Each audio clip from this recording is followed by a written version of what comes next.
Following an explosion that caused the deaths of over 600 human lives, the US government has decided to push a law that will require superpowered individuals who want to become heroes to register with the government, go through training, and work under the law.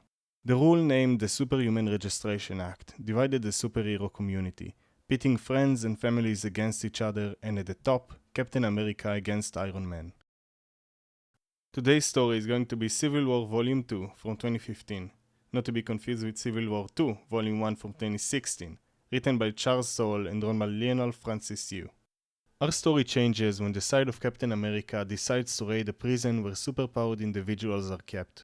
There, the Black Panther logs into the prison's terminals and sees that instead of S.H.I.E.L.D. closing the gate to the negative zone, Iron Man has rigged the prison to explode. Maria Hill in response tells Iron Man that T'Challa did that. Everyone tries to escape through the portal of a hero named Cloak, but he wasn't fast enough. And with the heroes he had also teleported the explosion, killing himself, countless civilians, and many heroes.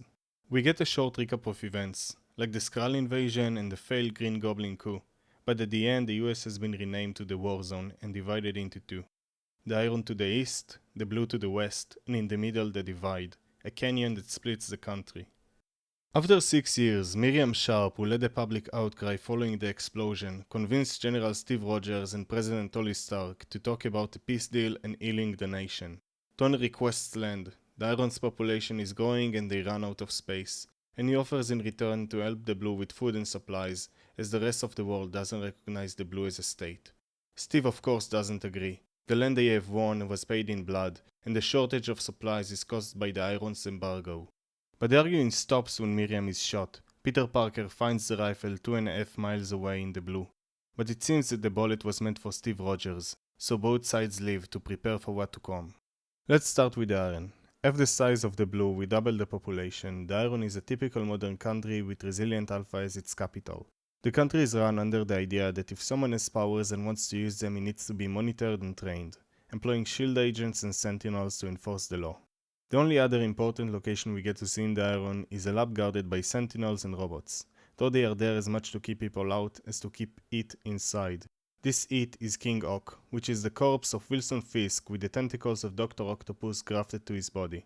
Tony captured him and the tentacles continue to develop technology out of habit.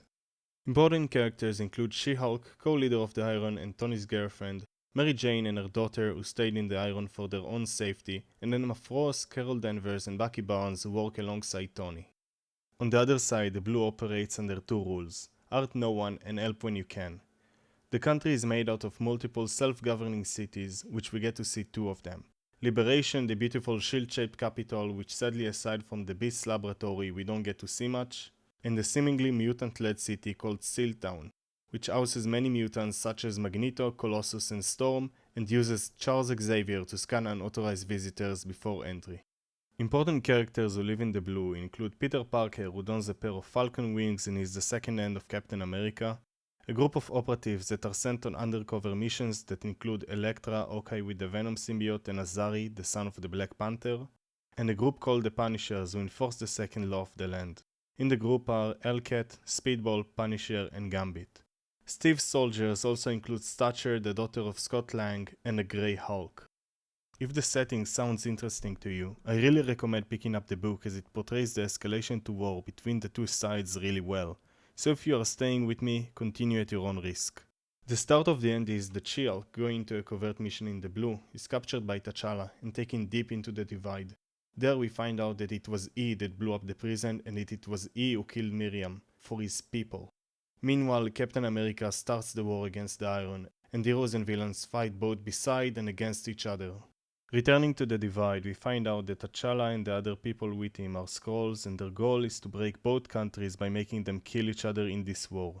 Tony and Steve find out about it and agree that they have to fight the Skrulls above all else. So they use the bomb the Blue built to nullify powers on the Divide to flesh out the Skrulls who eat as humans. This results in the death of both leaders, most of the Skrulls, and the loss of powers from everyone. The story ends 2 months later, with Peter Parker and Jennifer Walters discussing Iron settlements in the Blue and supplies from the Iron, ending a 6-year war that our heroes are too tired to continue fighting. This story is a lot of fun. It's nice to see our heroes will run a country, and it's funny that the land of Captain America is a little communist with all that self-governance. I love the action in the comics and the lengths our heroes will go to defend what they think is fair.